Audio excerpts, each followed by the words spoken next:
Thank you, Madam Chair. I can confirm you are now live. Thank you, Simon. Okay, we are going to get started. I'm calling this meeting to order.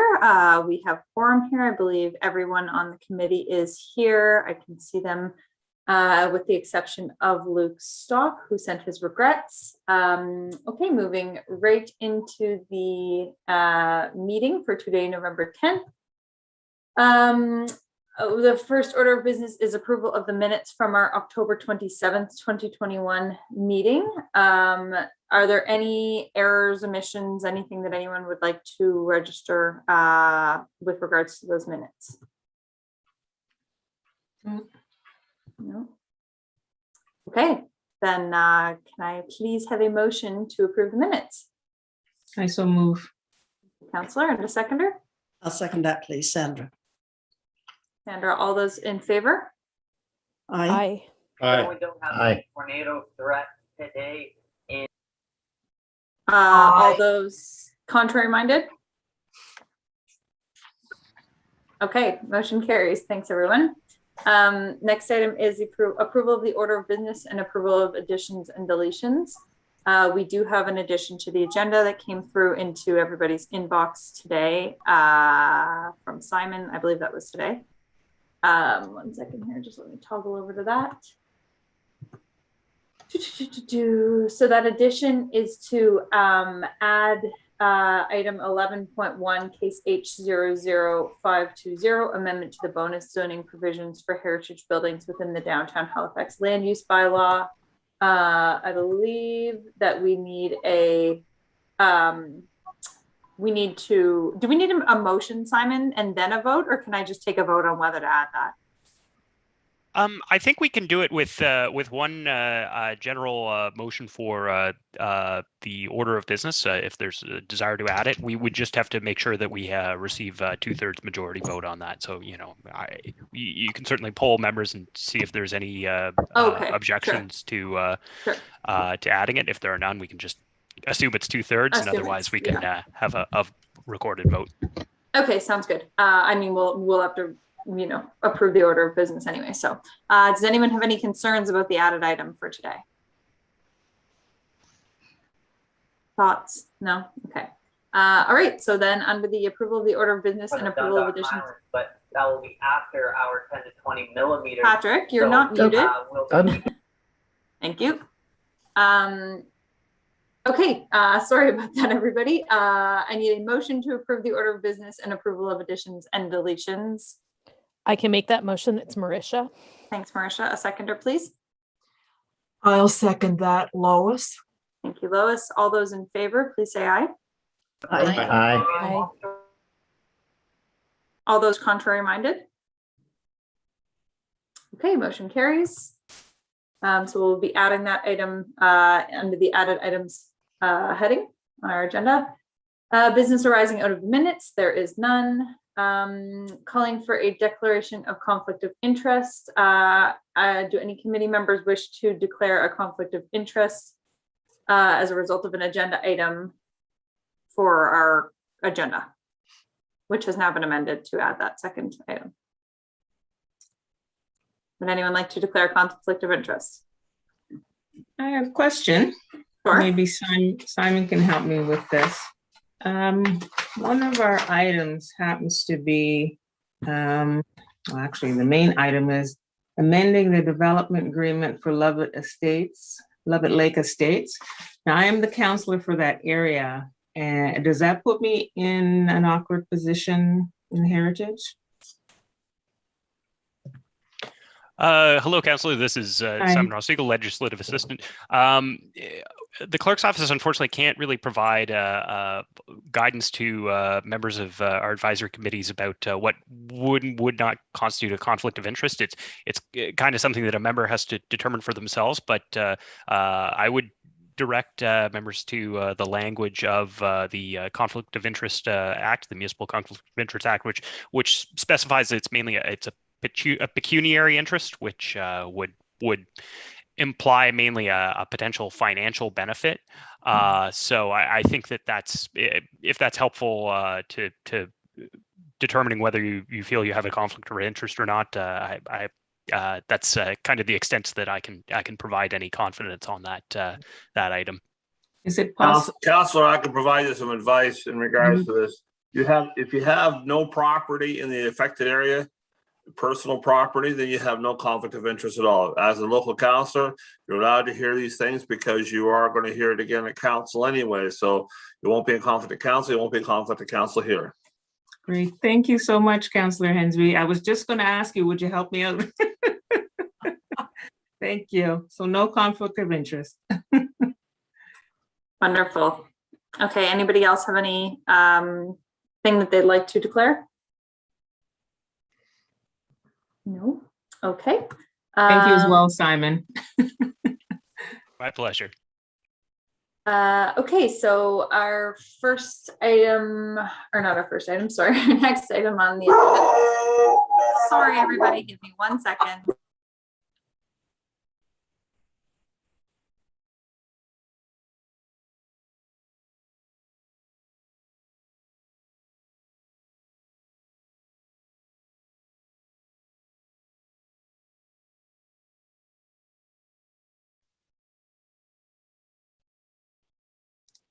I can briefly take a minute to inform that Leslie Digdon and Jennifer Clark-Hines, I believe, have successfully joined the meeting.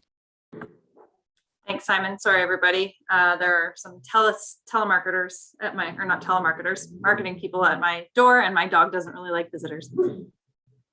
Okay, let's try that again. So consideration of deferred business, there is none. Item 7, correspondence, petitions, delegations. There is also none here. I don't believe. Simon, was there any correspondence?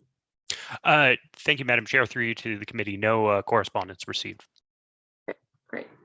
Item 8, information items brought forward. I'm seeing none as well here.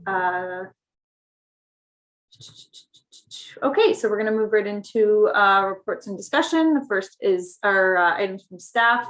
So this is the case that we were talking about before, item 9.1.1, case 22879, amending development agreement for Lovett Lake Estates, Beachville. I will, I believe, hand this over to a member of staff for a presentation. Yes, thank you, Madam Chair. I'm just going to share my screen.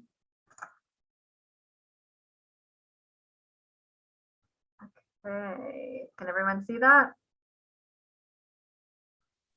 Yes, we can see that. Looks good. Yeah. Okay, perfect.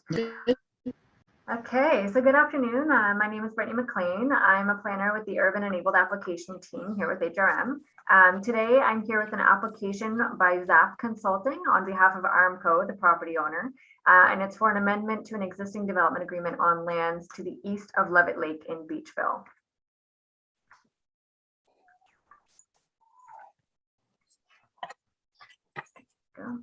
Okay, so the applicant is asking to make changes to the existing approved development agreement by bringing more land, and that's to the east of Lovett Lake. I'll show you a map here in a moment, into the development agreement, and that's in order to add more single family and townhome lots and into an extended phase 2 and a new phase 3 of the development. So this results in 93 additional residential units. So it would total 348 residential units across the site. So the original development agreement was approved by council in 2014. So the entire site there is outlined in yellow. The additional lands that are proposed to be included in the development are highlighted there in red. So it's off to the east, and you can see Lovett Lake is the lake there to the left. So the site fronts along St. Margaret's Bay Road. To the north and the east of the property is the newly developed area of the Bears Lake Business Park. And then Highway 3 is immediately south of the lands.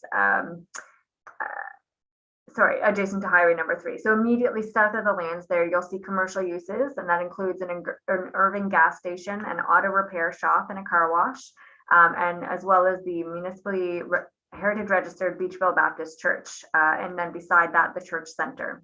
So further south across St. Margaret's Bay Road is residential development called Beachville Estates, and then to the east of the lands is Lovett Lake. So located in the lands are areas of historical significance, which include a historic baptismal path used by the Beachville Baptist Church.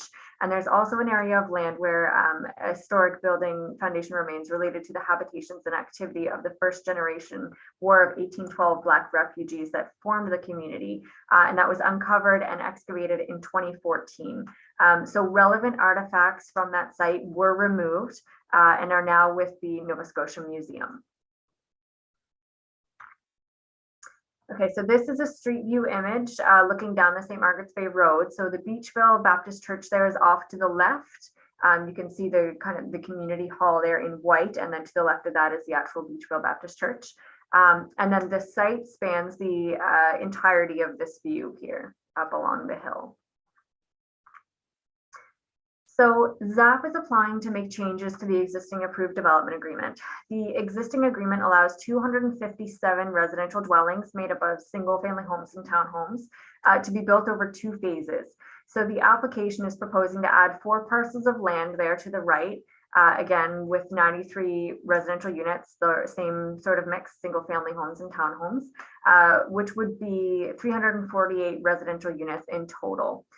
So the areas in orange and yellow are proposed single family home lots, and those in purple are townhome lots. You'll see an area along Levitt Lake there in black. It's kind of cross-hatched. That represents the watercourse setback buffer. That is where no development is permitted. So as I mentioned before, there are areas of historical and cultural significance identified on the site, and those include a historic baptismal path used by the Beachville Baptist Church. There's also some grave sites, and then there's also the area further north to that where that historic building foundation remains were uncovered. So the proposal includes intent to provide an area of land to the west of the Beachville Baptist Church, and that's the municipally registered heritage property. And that's where the historic baptismal path and the grave sites are located. So that land is proposed to be deeded to the church, and the amending agreement enables that to happen. So right now, that area is currently approved as parkland under the existing agreement. So it cannot yet be subdivided and land transferred. So it is the proposed amending agreement that will allow that land subdivision to occur. So after which, if the development agreement is approved, the private land transfer can be completed between the property owner and the Baptist church. So there's also 2 areas of parkland proposed. These are the light green areas you can see there. So generally on areas of parkland this size, there'd be children's play equipment, benches, possibly sports courts in one area. The parkland near the lake is really quite sloped. So that area, it's not clear yet what that will look like infrastructure wise. The Parks Department commented that with slopes that challenging, it may be unlikely that they could construct infrastructure to be completely accessible there. So additionally, with the historic baptismal path and grave sites in proximity to the parkland, parkland near this area is again going to require kind of thoughtful design as to not impede on the historic value. So the existing agreement requires a 15-foot vegetation buffer for residential uses that abut the church. The proposed amending agreement requires the 15-foot to actually be 30-foot. So that is expanding there. And then the amending agreement also requires a fence to be constructed around Park 2, where you can see, and that's where the building foundation remains were found. So those are the 2 areas for parkland. Additionally, as well, the development agreement, the amending one, requires that the developer contact the province for archaeological assessment before site work begins on the lands for each phase. So phase 1 and 2 have already been completed. That site work with the province for archaeological assessment has been completed, but any development that happens as per this agreement on phase 3 there and the extension of phase 2 also requires the archaeological assessment. So that area there is where the new phase 3 is proposed, and the new phase 2 is below. Okay, so the level of engagement completed with consultation achieved through a mail out notification, a newspaper ad, and then we had a virtual public information meeting on Thursday, June 17th, 2021. 43 people attended that meeting. So we got quite a bit of feedback from the community. I'll go through a few points here. So some of that feedback included concern that the baptismal path and gravesite land should be given to the community before the application goes in front of council. The community expressed a mistrust in the government and property owner over the years. There was a bit of fear and frustration in the community about losing historic lands and historic artifacts, concerns about heritage preservation, especially lands near the Baptist church. The community expressed that lands where the historic homestead remains were found, which should be deeded to the community, that the community should have a say and be involved in what this area looks like in the future with proper commemoration on that site. The community expressed that more land should be given to the community and that the lands have cultural significance that should be recognized and not built over. The community expressed that the scale of development is intrusive to the community. There was concerns about existing vegetation buffers being inadequate around the church, and concerns about the adequacy and amount of parkland provided not being enough. So in 2020, in that separate planning process, council directed staff to ensure that the Beachville Baptist Church property and associated heritage assets were protected and that parkland and community usage should be integrated into the ARM Code development. So council also directed staff to ensure that the assets and opportunities identified by the Beachville African Nova Scotia community were considered and addressed wherever possible. So those included securing the baptismal grounds and the baptismal path for the church, and then protecting and celebrating archaeological sites. So the site is designated on urban residential under the municipal planning strategy. Staff reviewed the application based on the adequacy of mix of housing types, usable land for community facilities, road accesses, traffic generation, density services, and heritage protection. So at this point, staff are seeking from the Heritage Advisory Committee input regarding the adequacy of protection and buffering from abutting residential heritage properties and historic sites. So this specifically is policy CH16. You might be familiar with this, but policy CH16 is a policy that's more often used in an urban infill site context. It speaks much more about compatibility with built form. So many of the policy criteria are not really applicable in the same context here. The land uses surrounding the abutting heritage property are not changing from what was originally approved, aside from the baptismal pathlands now being enabled to be deeded to the church. The buffering requirements, though, have increased for the properties adjacent to the registered heritage property, and that's from 15 feet to 30. The application was brought to the HAC during the original development agreement. So although there's no major changes here for this phase, HAC is a step in the process. So that's all. Thank you.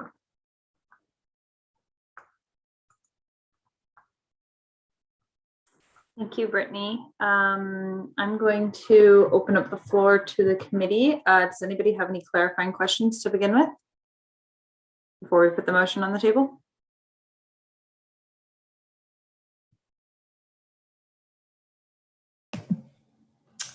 It's Jennifer. Can you guys hear me? I'm having major internet issues here. Okay, sorry. I am having internet issues that I missed. I think I missed some of it, so I apologize in advance if I'm asking something that Brittany you have already answered. But the baptismal path, the baptism paths, they are not being built on, correct? Yeah, through you, Madam Chair, to the committee member. That is correct. The baptismal lands are proposed to be deeded to the Beachville Baptist Church, actually. Okay, thank you. You're welcome. Lois, you can go ahead. Thank you. And this is for Brittany again. The path has been extended from 15 to 30 feet wide. That's proposed. Through you, Madam, to the committee member. So the baptismal path is part of lands that will be deeded to the Beachville Baptist Church. The buffer that I'm referring to, it might be easiest, maybe later on we can bring it up on the screen as you guys kind of talk about this. But that buffer is a buffer for any land adjacent to the registered heritage property, so adjacent to that church.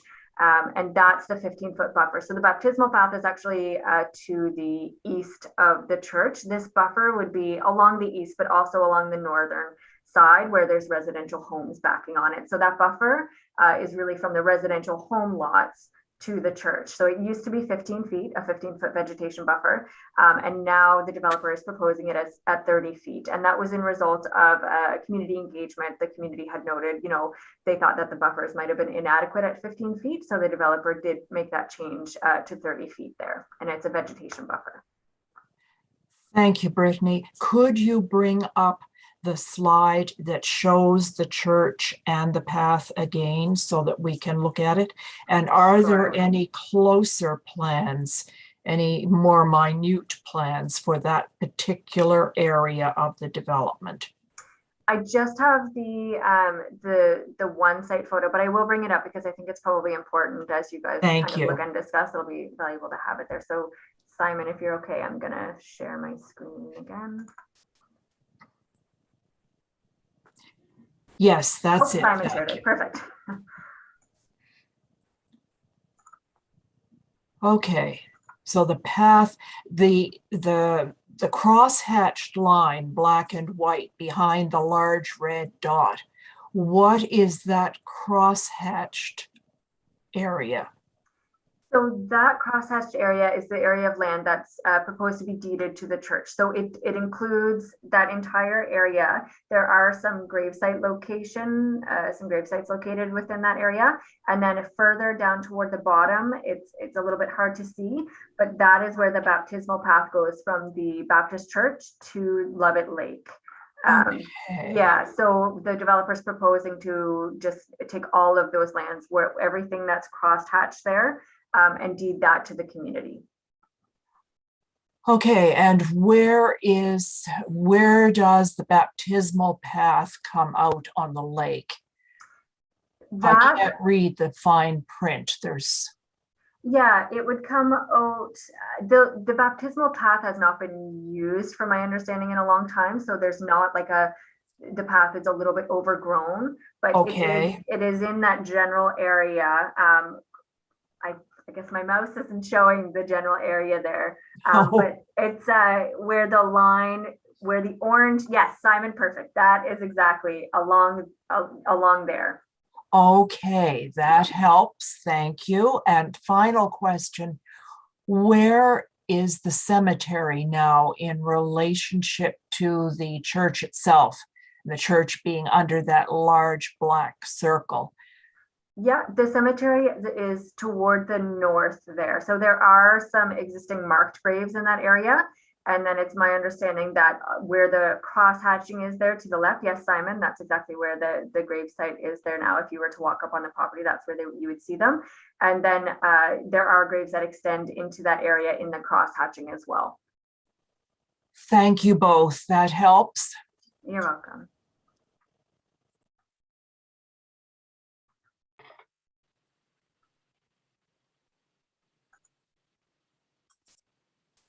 Okay, Councillor Stoddard, your hand is up there. You can go ahead. Oops.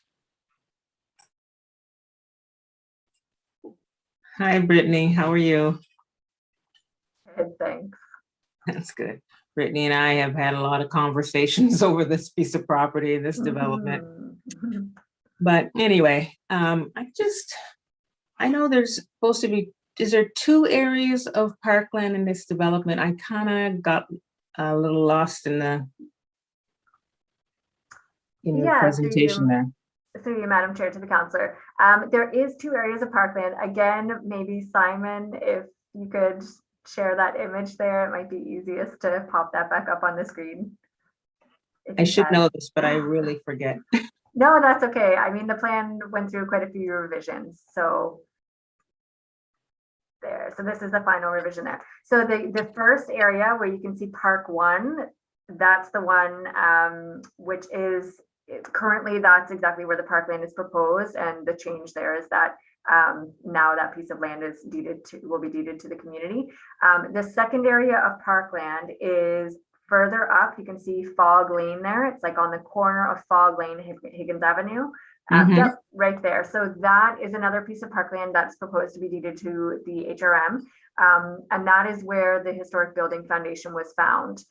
So it is no longer on the property. It was excavated and cataloged. There was a report written on it, an archaeological report written on it all of the findings from it are in that report, and then all of the artifacts were taken from that site and are now with the Nova Scotia Museum. Okay, so that will be parkland? Yeah, in the agreement, it's shown as parkland there. So from my understanding, I mean, we heard a lot from the community about this site. The community would be like to be involved in, you know, some type of commemoration on the site. In the past, with engagement on other applications, the communities expressed that they would like a cenotaph there. You know, they have a very big vision for this site.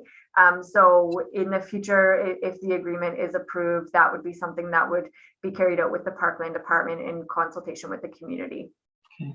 There's another strip there, I guess to the left. Is right that there?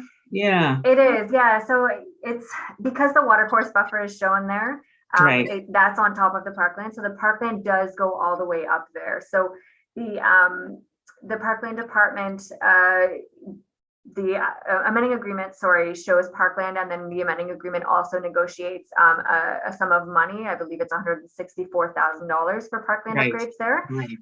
So as part of that, the Parkland Department once they did start designing the actual parkland, that money will come into effect, but possibly there could be a connection through to the Chain of Lakes Trail, the bike trail up there, the multi-use trail. Right now, we don't know what that looks like, if that will happen in the future. But once that is taken in as parkland, the Parkland Department will start working on that. But yes, so the parkland does run completely along the lake there, along that watercourse buffer. Yeah. Yeah. Okay. So that's part of Park 1. Okay. Great. Thank you very much. You're welcome. Okay, I believe next, Jennifer, you can go right ahead. Actually, I think it might have been Councillor Hensby. Oh, go ahead, Councillor Hensby then, no problem. Thank you very much. Following the lines of Councillor Stoddard in regards to parkland and stuff, I'm curious about phase 2 portion down by the St. Margaret's Bay Road, down there by the rubber duck car wash facility. I personally believe that property should also be part of the parkland contribution.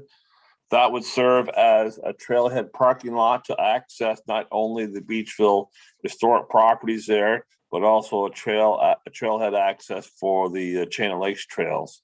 There's no other access points nearby for the Chain of Lakes trails in this particular community. This would serve that purpose. So I think that phase 2 portion of properties down along the main highway should be considered parkland, or if not parkland, the municipality should consider buying it for a trailhead parking lot. I think that I'd love to see us get rid of that car wash facility in front of the church. If you ask me, it takes away from the ambiance of the community, the significance of that area. In my opinion, it just doesn't belong there, and it should be taken out. And perhaps the municipality may have property elsewhere in the community, in an industrial park site or whatever. I would offer property just to do a swap to get that out of there, and even have that as additional parking lot capacity for a trailhead parking lot. We need to beautify that road frontage for Beachville, for the church, for the baptismal path, for the parklands, and this is the gateway to that. And I think that's what we need to push.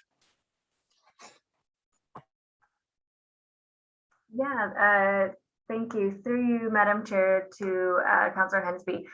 Just a point of clarification there. So that is how the parkland was originally proposed in the existing agreement. So our Parkland Department has looked at it since then during this application, and this is why it has changed. So you're correct, that piece of area, the piece of land there down toward the rubber ducky car wash was originally intended to have a parking lot there so that there would be a trailhead access up along the lake, and then meeting the Colta Trail. So that actually was the original intent of that. So what happened was, when the community expressed that they were interested in owning the baptismal path and the lands around there, it cuts that piece of parkland in two. And so the municipality ran into an issue where we would not be able to get an easement across that baptismal path land. It would be, along with the registered heritage church. So the parkland department said that, okay, it is no longer an option there to have that parking lot down there. They don't see it as what they'd be looking for in parkland anymore. And they did say that recently there's a development. It would be further toward, as you go down St. Margaret's Bay Road toward the business park, there is actually a new trailhead that was installed there. I don't know what year. It was between 2014 and now. It was after this agreement had happened. And so there is a small parking lot there and an access through to the trailhead. So they have mentioned exactly what you said. That was the original intent. They did mention, though, that, with it being no longer possible, they didn't want the parkland at the front of St. Margaret's Bay down by the rubber duck anymore. They did say that with the amount for upgrades at 164,000 may in the future be able to create a pathway from the parkland that's remaining there up toward Higgins Road, park number 1 in the proposal, up through and into the Colta Trail. So it would be through that parkland in that neighborhood, and then reaching up to the Colta Trail. That could be a possibility in the future. I still think that property should be kept for parkland, parking lot, trailhead access. I'm sure a negotiated easement for a pathway through the baptismal lands to connect the community would be more beneficial to demonstrate and promote and preserve the heritage of the area than having a trailhead down further to an industrial park site we should take an opportunity to capitalize on this strategic location and therefore not give up the hope in regards to having this as the showcase piece of the Beachville history, its heritage, and everything else. I think it'd be a shame if we let it go and then in some monstrosity of a building gets built there and it costs you even more to acquire it. It's better, this feels like a would have, could have, should have situation. We should do it now so we don't have to worry about it later. So I really want to push that property on the St. Margaret's Bay Road should be part of our parkland requirements and be it reserved as a trailhead parking lot. I think that is critical. And in the future, I want to see that rubber ducky car wash relocated.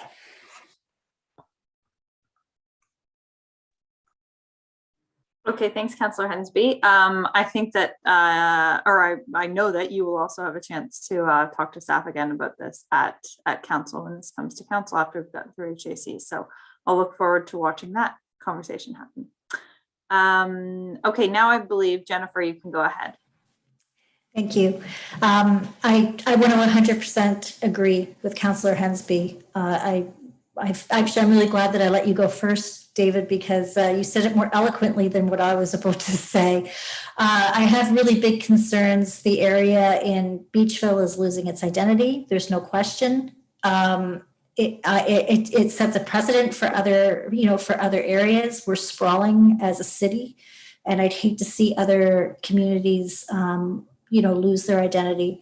I do also have concerns that you had voiced when everything went to the community. Brittany, you had said that there were members of the community that had real concerns about the relationship with government and concerns about who was controlling what. Can you elaborate on that a little bit for me, please? Yeah, through you, Madam Chair, to committee member. There was a general sense, I think, the community expressed that there was a lot of things in the past, a lot of planning choices, maybe not on this specific site as well, just in general in the area, where, it's led to a mistrust in the government, certain planning practices, rezoning things. It wasn't super elaborative in the public engagement, but there was just a long-standing thing where they had mistrust. There was also an application that so ongoing at the same time that my application is coming in here. You may or may not be aware that there's an application to review the municipal plan in this area. So they're doing quite a bit of work. They're extending boundaries here. It's quite a project. You can find, I mean, Councillor Stoddard, she's very up on what's going on in that application. It's also on the website. I believe it's case 20226. So that work is going on simultaneously. And then, so during that, this site was previously part of that application. The developer was asking for quite a bit more density, I believe, you know, over 1,000 units here. And then at some point during that MPS, the developer decided not to pursue that anymore. I believe the density was an issue. And so they pulled out of that process, and then they applied for this application, which it's an enabled application. So they had the right to come in and apply for this application.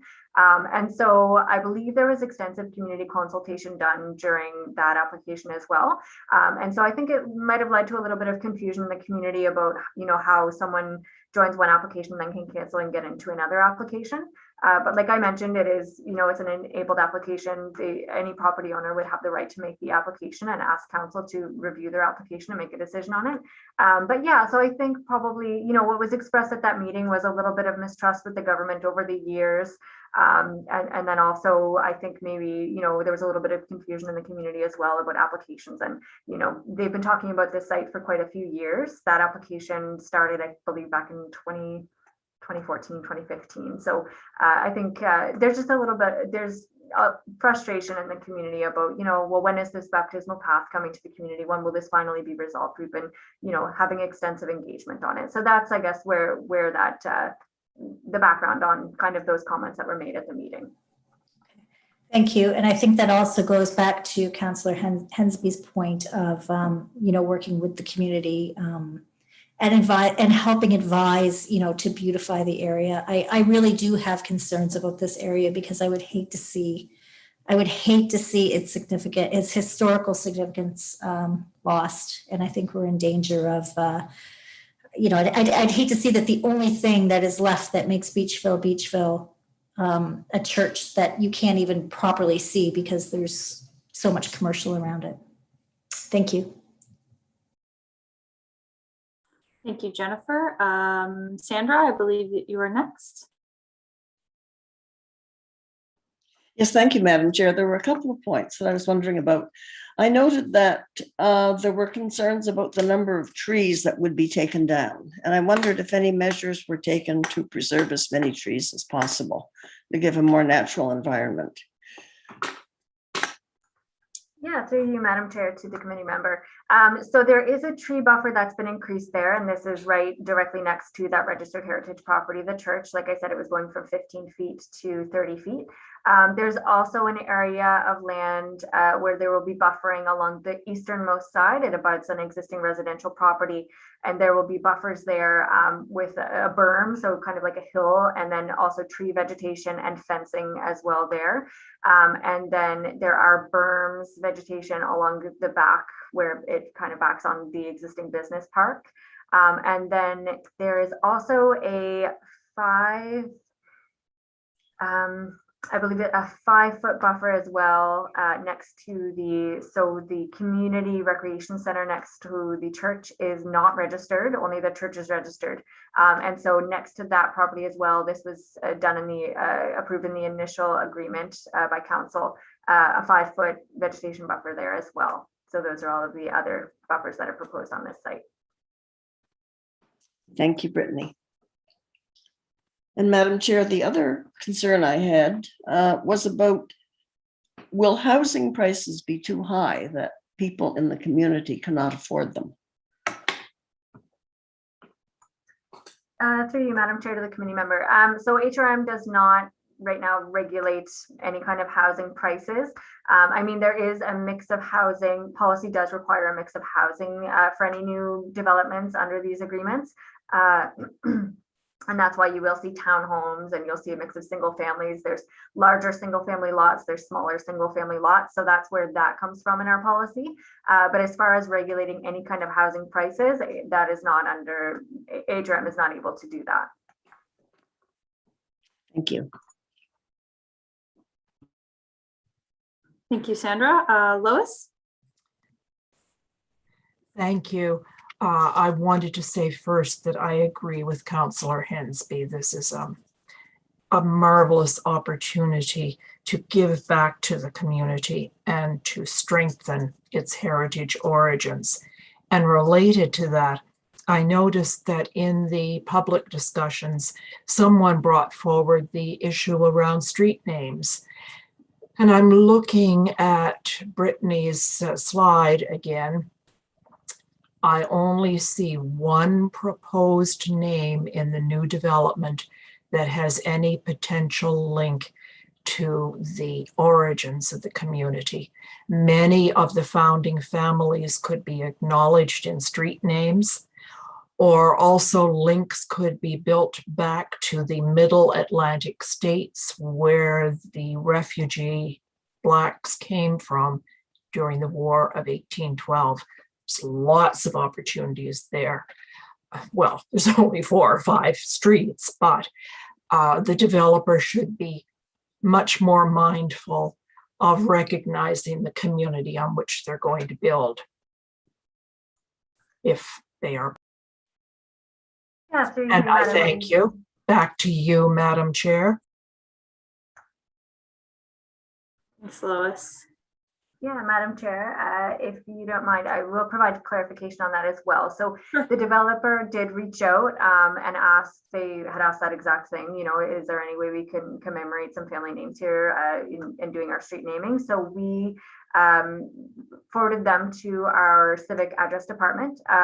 So the way street naming works is the civic address department works and there are usually lists of names that are considered for each neighborhood and each area. So when the developer reached out to that department, there is no active list right now in this community for street naming. Now, that's not to say that these street names need to be labeled that forever. It could be something, and it is something that developer has expressed interest in doing in the future, is, you know, some type of HRM would do that engagement. It would not be the developer to do engagement, to do possible street renamings in the community. I'm not sure if that will happen. It is an option. I do know that through the other work that's happening through the MPS in this area, they have extended boundaries, and they have been working with the civic addressing department to rename certain, I believe they have renamed one street so far. They're working on that project right now, and also extending boundaries. So it is something that the developer is open to. They've you know, explained to HRM that they would be open to that. As of for this agreement, it would be a process that would happen after the approval or denial of this agreement. So just for clarification. Through the chair, thank you very much again. That is helpful. I hope the developer will be mindful. Okay, thanks everybody. Unless there are any other further questions, I think we should probably put the motion on the floor. Hi, just one more question. Thank you. You're just talking about the naming of the streets. So the developer went back to the community and they didn't have ideas for namings of street. Is that what you're saying? No. So, Councillor, the developer reached out to HRM because HRM had already completed community engagement for this file. So the developer came through to us, and then we referred them to the civic addressing department. And so civic addressing is, this could be something, you know, if you're interested in reaching out. I'm not sure the process of how the community gets those names on the list with the civic addressing department, but it seems like, you know, some communities do have a list and this community does not have a list currently. So I'm not sure if that might happen through Miles' work. I know you've been discussing with Miles. He is working on that case 20226, the municipal plan review. I'm not sure if it happens through that process or it might be a separate process, but it does happen through the civic addressing department. Okay. Yeah. Thank you. You're welcome. Okay, thank you, Councillor and Brittany. Does anybody else have anything they want to add before we move on? Oh, Councillor Hensby. Yes, I'm glad Lois picked up on the family names. I was going to reference that, but I totally agree with her. Gross and Goff, I believe, are two original names of the family, and maybe Higgins, possibly. But I think this is an opportunity for some family heritage to be recognized from the founding families of that area. I think that we should perhaps have a dialogue with our civic addressing people to see what similar names we may already have in the database for other streets elsewhere, so they don't get confused with other streets in other communities. But I'm sure there's an opportunity here for some local homestead names from the Beachville area that should be established in this subdivision. They'd be great to see. Okay, thank you, Councillor. Barring any other questions, I'm going to ask for somebody to make the motion.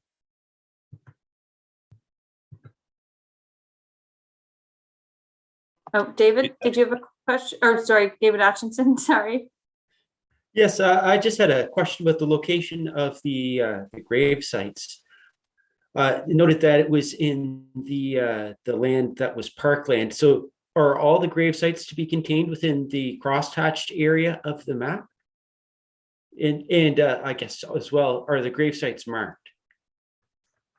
Through you, Madam Chair, to the committee member. So the ones, the graves are in that crosshatched area from what we know, from what's been uncovered. I'm not sure, many of them are marked. I just from personal, when I've gone onto the site myself, you can see that many of them are marked on the church property. Off of the church property, I'm not sure, there may be ones that are unmarked on this property. I'm not 100% sure whether they're marked or unmarked, but they have been shown, you know, the land has been surveyed and they've shown that there are within that area. And that's been the extent of what they found. So that land is the land that the developer has shown to be subdivided off and then deeded to the church. Thank you. You're welcome.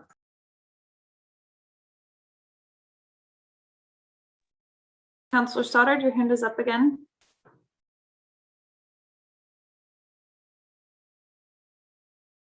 I was just thinking in connection with what Councillor Hensby said, it would be nice to have the naming of the streets done as the development moves along, because if you're talking about renaming, there's nothing that gets people more angry and upset than if it's called Bell Street and then you turn around and make it Higgins Street. So I think every effort should be made in naming those streets before they have to be renamed. So anyway, that's just, you know, something I wanted to put in there, food for thought. Thank you. Thank you, Councillor. Lois, go ahead. Thank you, Madam Chair. This will be my last comment on this file that we're looking at. It's also an excellent opportunity for the developer and HRM and the community to work together on appropriate signage for these two parks and within the parks. I think I heard Brittany say that the community was looking at the upper park, the small one, for a cenotaph. Appropriate signage to explain the heritage and the origins of the community. The developer could invest in that, the city could help, and the community would be integral to the discussion there, and it's an opportunity to bring them in and work with them further. So thank you.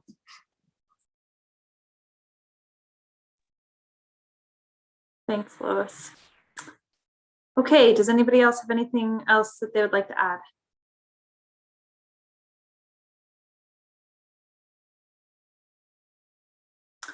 Okay, can I request that somebody put the motion on the floor, please?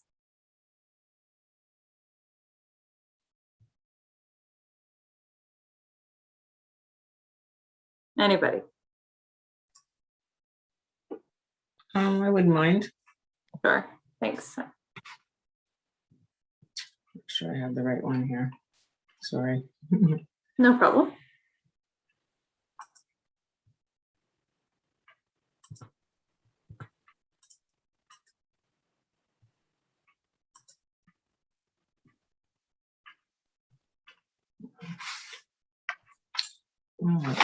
I move that the Heritage Advisory Committee recommend that Halifax and West Community Council, one, give notice of the motion to consider the proposed amending development agreement as set out in attachment A of the October 19th, 2021 report for the inclusion of additional lands, which is phase 3, within the Lovett Lake Estates residential development in Beachville and schedule a public hearing.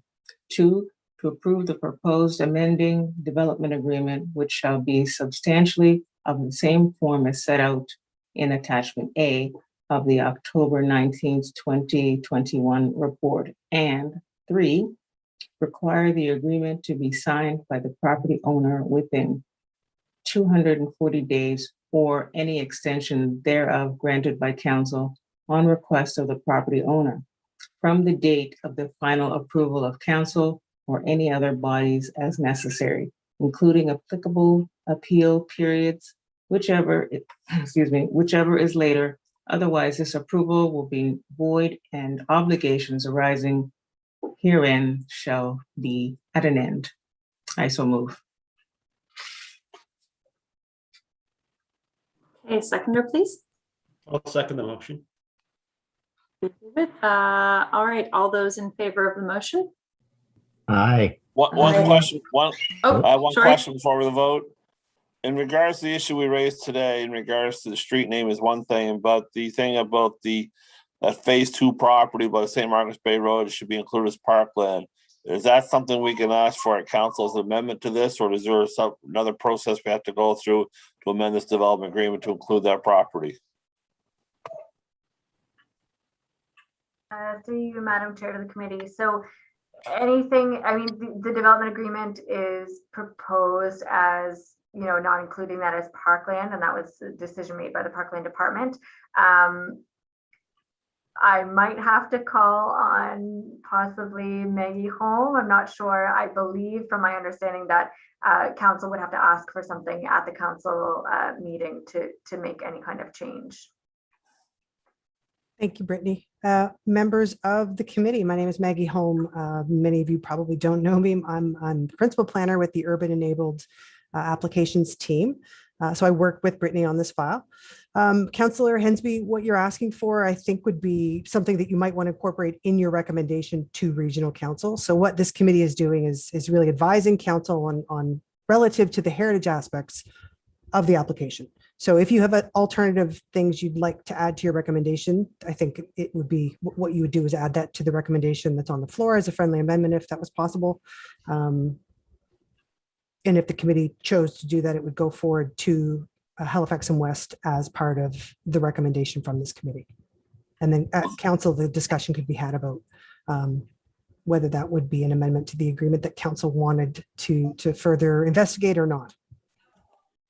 Therefore, I ask for an amendment for clause 4, investigate the opportunity to include the phase 2 property along St. Margaret's Bay Road to be incorporated as parkland / parking lot trailhead facility.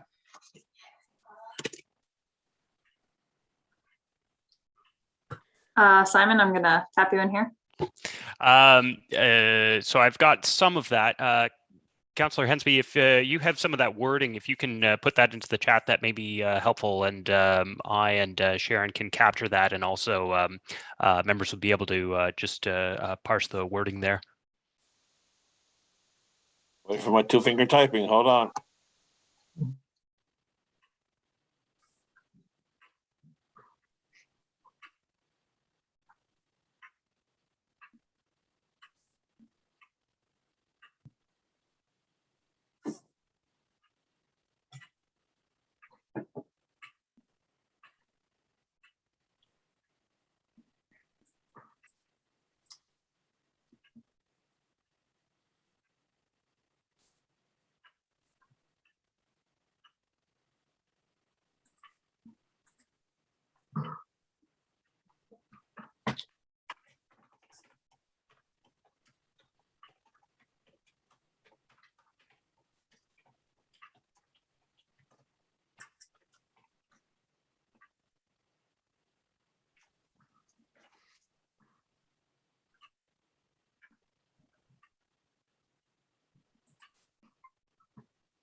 Sorry for the typos, but anyway, you get my drift.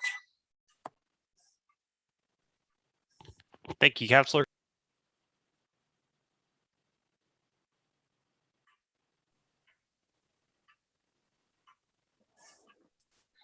This is Marisha. Sorry, my hand's not up. I'm going to jump ahead, but I believe Lois has a question about the naming of the streets within the development. Could we add a clause 5 to be and work with the community to develop street names that are reflective of the heritage of Beachville's heritage? I concur to that. Thank you, Marisha and Councillor Hensby. Did you get that, Simon, or do you want me to type that? If it's okay, if you can just type that, just to give us a record of that, and I will tidy that up. But just keeping track, if Councillor Hensby is okay, that's friendly, and we can incorporate that all as one potential amendment for motion. I mean, can I ask a question? And I think this is probably for you, but it may also be for one of the heritage planners. Is the committee able to make motions like the one that we have in here about parkland access, given what the Heritage Committee's mandate is? Are we able to make a motion pertaining to parkland, or would we be more equipped to make a motion pertaining to the naming of the streets based on the heritage in the area? I'm just looking to clarify. Yeah, I think in my judgment, that would potentially be a little bit outside of the scope where street naming does pertain to heritage. I think that's potentially within scope. I think that secondary concern might be a step too far outside of the mandate. That said, I mean, it can still be captured in the discussion, and that's something that, of course, there are area councillors on this committee that can also raise those expressions of interest when this does come to Halifax and West, or to regional council rather. Okay, Councillor Hensby's added a clarification here that the parkland would serve as a gateway access to the heritage significance of the area. So if we were to frame it like that, then perhaps that allows us to include this in our motion. That was just where my concern was coming from. Madam Chair, if I may, it's Maggie Holm, if this may be helpful. Sure. I think what I hear the committee saying, and please correct me if I'm wrong, is you're hoping to add recommendations for council to consider. So it's not like you're making a motion to say that you must have something. You're saying we're providing, it sounds like it's a positive recommendation, and community council, we'd also like you to consider at the time of the public hearing when the decision is being made, you're pointing out a couple of things that you'd like the council to consider when it makes its decision. So they're not binding. They're simply clarification points for council to consider at the time of the public hearing. No, of course. I was just wondering in terms of what HAC's mandate is to be able to make recommendations to council, if that would kind of toe us on the line there of like, is this HAC's mandate to be able to make recommendations about parkland? Correct. Which if we tie it into heritage, certainly I think we could argue that it is, but yeah. Perfect. I misunderstood. Thank you. No problem. Thank you, Maggie. Councillor Hensby, did you want to add anything to that?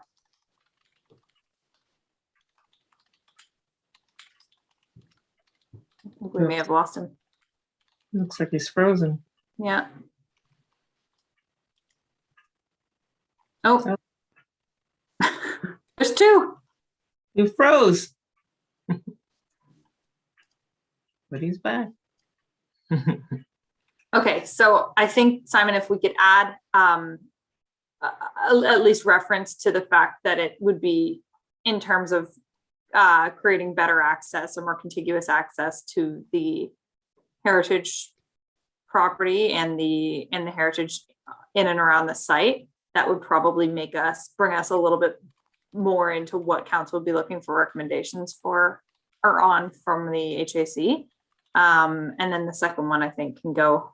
One sec. Have you put yeah, these in if the I can chat? just to provide a more contiguous historical I'm just doing a little bit of word drafting right now on that. Councillor Hensby had something in here that was serve as gateway access to the heritage significance of the area. Yeah, I think that's to serve as gateway access.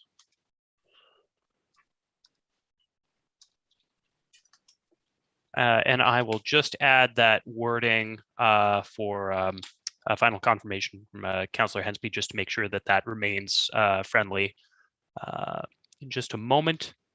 Sure. And my laptop is dead, so I had to go to my phone. No problem.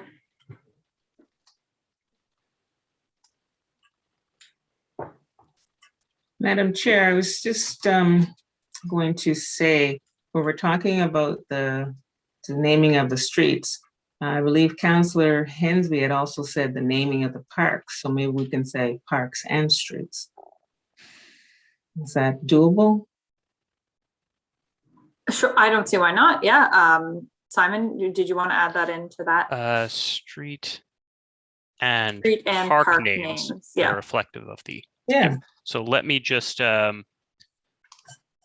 complete that, and I can read that just for the record to ensure we for Councillor Hensby, who's the initial mover for this amendment, to make sure that this remains friendly and is consistent in terms of wording, that the motion be amended to add 4, investigate the opportunity to include the Phase 2 property along St. Margaret's Bay Road to be incorporated as HRM parkland for future trailhead parking lot access to serve as a gateway access to the heritage significance of the area. And 5, work with the community to develop street and park names that are reflective of Beachville's heritage. Sounds good to me.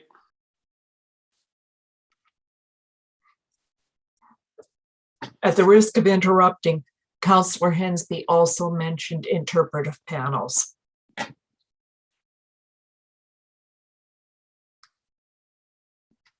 Is that something that we would like to ensure is captured in the wording of the amendment, or is that something that potentially can be caught as part of the committee's discussion in terms of minutes and general discussion?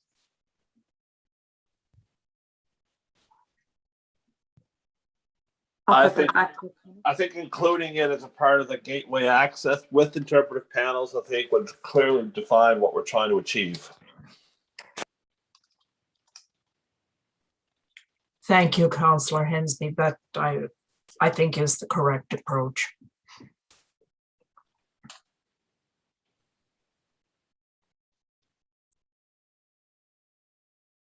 So just to confirm that that change has been incorporated into the wording, trailhead parking lot access to serve as gateway access with interpretive panels to the heritage significance of the area. Sounds better. That's good. Thank you.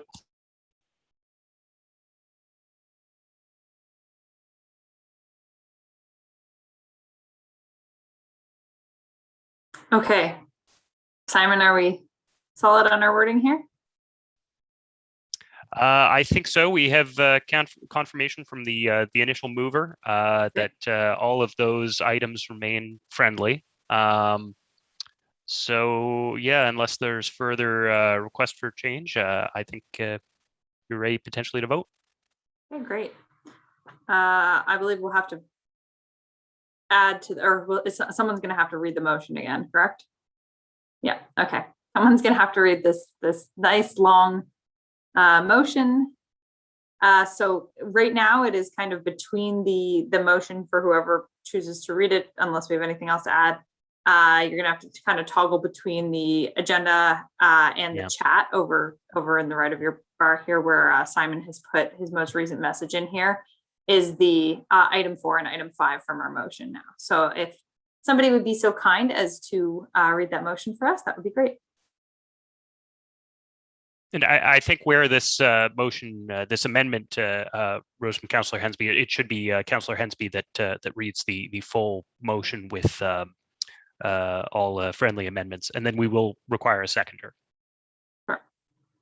I think it's fine for the local councillor to read it because she initiated the first reading. We're just amending it, so I would let the local councillor carry the banner on this one. Well, I think the initial motion was put on the floor by the area councillor, but we need to sort the amendment out first. We need to vote on the amendment, and then that would be incorporated into the full motion, and then that can be voted on in total.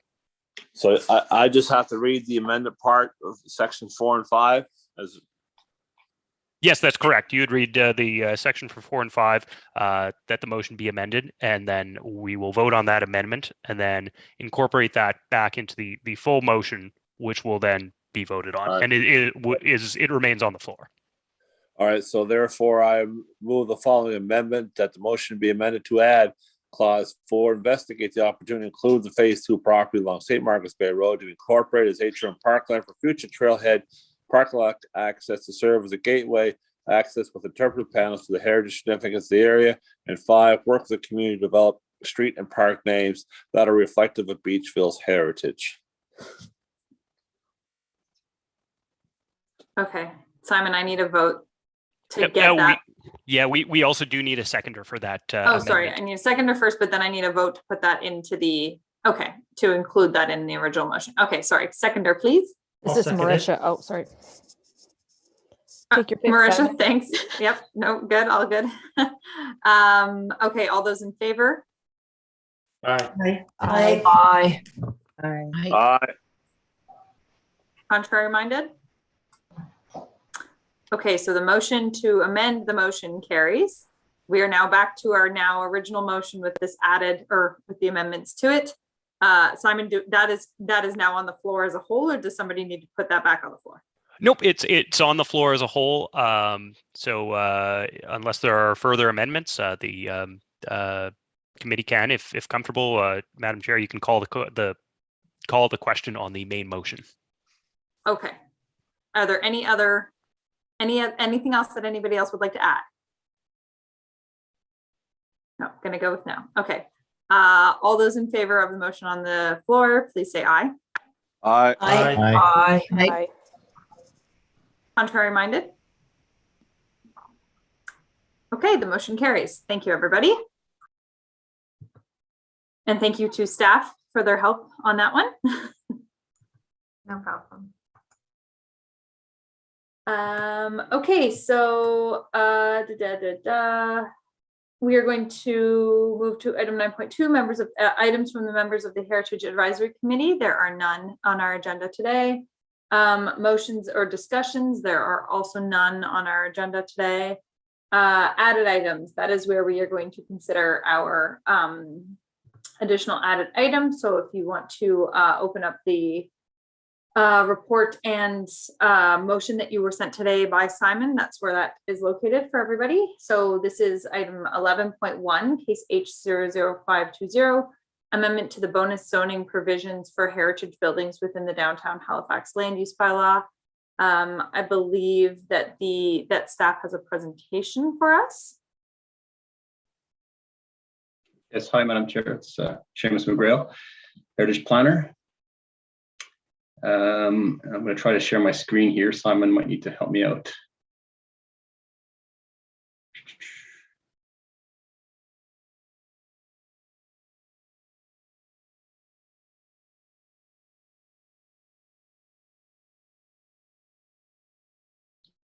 Can you see my screen here? Yep, you're all good, Seamus. Great, thank you. So this is a case to revisit essentially the Old South Suburb Heritage Conservation District plan when it was originally adopted. There was an omission made to the land use bylaw amendments that went ahead with that package. And this is just some housekeeping item to address that omission. And my presentation is going to be very brief, but we can have a lengthy discussion if you'd like. So the origin, as I mentioned, this is a staff-initiated application to address a discrepancy within the downtown Halifax land use bylaw.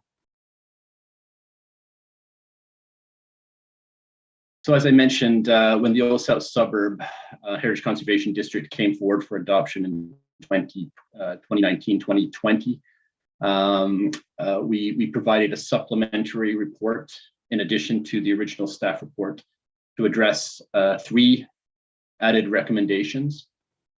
This supplementary report was dated December 3rd, 2019, and essentially it included 3 recommendations, and one of the recommendations was to change the formatting of the language around bonus zoning to bring it up to the standards that the regional center plan was using. And in doing so, there was an omission of text in the original land use bylaw, which essentially implemented a policy in the municipal planning strategy. So the amendment to the municipal planning strategy is before you here. So this is the existing downtown Halifax municipal planning strategy. This is the language that was adopted along with the Old South suburb back in 2020. And it essentially says that, within the Old South Suburb Heritage Conservation District, HRM may consider a bonus zoning for the conservation of an Old South Suburb heritage property or a registered heritage property or cash in lieu of the conservation of a heritage property. It also limits the category of the public benefit to the conservation of an Old South Suburb heritage property only, and nothing else. So the reason why we provided that provision in the HCD plan was to give property owners the opportunity to invest in their own property if it's a heritage property, and if it's a vacant lot, they would pay a cash in lieu, and that would go into a fund that would help contribute towards the conservation of other heritage buildings in the district. So this is a policy that is in place both in the plan and in the HCD plan as well. So it's in the Heritage Conservation District plan and in the Downtown Halifax plan. The only problem is that it's not implemented. It's not implementable because it's the language. There's no language to implement it in the land use bylaw, and that's what we need to address now. So what we're proposing is that we make an amendment to the Downtown Halifax land use bylaw to essentially implement the policy, this policy here. And it essentially says more or less the same thing, but it needs to be in the land use bylaw so that it can be implemented by the development officer when property owners go in for their development permits and enter into a program of density bonusing to acquire greater density on their lots in exchange for the conservation of heritage building. And this language here will do just that. So it essentially says that the public benefit can be given in the form of conservation of an Old South Suburb heritage property, registered heritage property, or core cash in lieu, and that it shall be limited to those two public benefits only. So no undergrounding of wires, no other kind of public benefit, just conservation of heritage. So here's the recommendation before you. Essentially, it has to go through the motions of a land use bylaw amendment. It'll go to Heritage Advisory Committee. It'll also go to the Design Review Committee for its review, and then to a first reading at Regional Council, and then ultimately at a public hearing and a second reading by Council. So the recommendations are before you here and in the staff report. Thank you. Thanks very much, Seamus. Okay, anybody have any clarifying questions for Seamus before we put the motion on the floor? I have one question. He made the reference of a vacant lot. Does that also include unused open space on a property that they want to expand upon?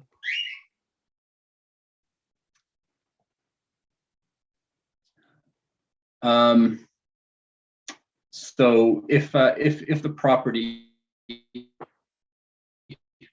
does include an Old South Suburb heritage property, they can invest in. Am I still sharing my screen here?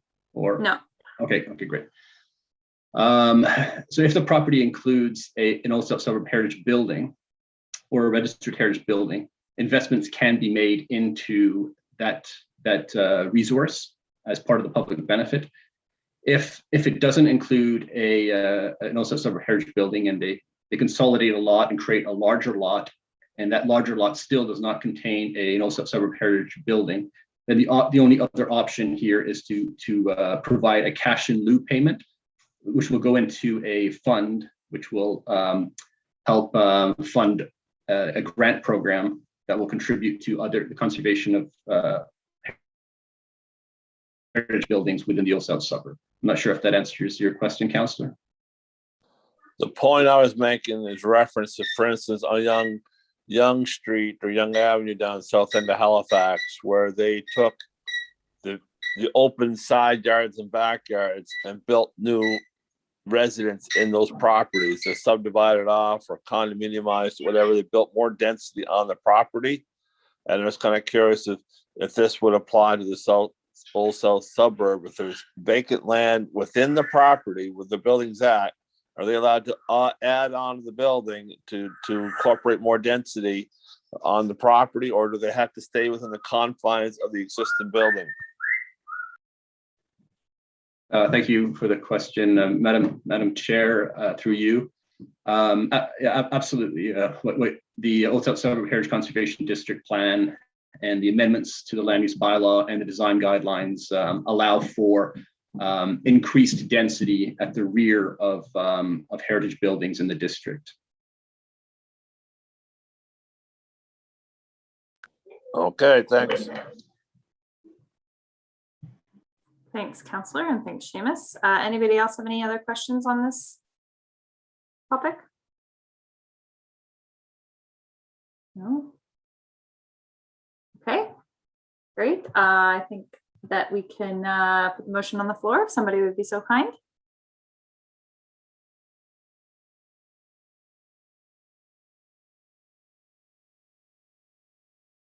Cassandra, thank you.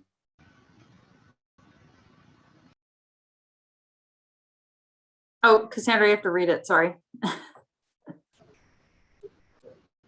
Yep, sorry, I had my hand up and now the motion. Give me a second. No problem. Back up again.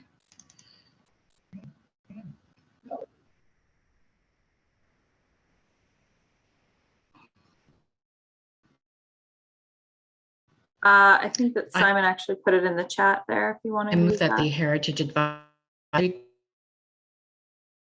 Committee recommend that Halifax Regional Council, 1, give first reading to consider an amendment to the land use bylaw for downtown Halifax as contained in a day of the October 28th, 2021 report and schedule a public hearing, and 2, adopt the amendment to the land use bylaw for downtown Halifax as set out in attachment A, October 28th, 2021 report. Seconder, please. I'll second that, Lois. Thank you, Lois. Anybody have any additional thoughts on the motion? Okay, all those in favor, please say aye. Aye. Aye. Aye. Contrary minded? Okay, motion carries. Thank you, everybody. The date of our next meeting will be December 8th, 2021. So we'll see you in a month. We're back on, well, not really back onto our regular schedule, but we're back onto our late in the year schedule here. I believe that our next item will be adjournment. Can I have a motion to adjourn, please? Also move to adjourn, Sandra. Thank you, Sandra. And the seconder? It's Marisha. David? Oh, thanks, David, or Marisha, one of the two Again, of you. Simon, take your pick. This is actually, for whatever reason, it's adjournment, requires no seconders, but we like to capture them anyways. We'll add them in anyway. Great. Yeah. We're really driving home this adjournment. All right. Thank you, everybody, so much for coming to this meeting, and we will see you on December 8th, or we will. Thank you. Bye. Thank you. Thanks all. Thanks. Bye, everyone. Thank you, Madam Chair.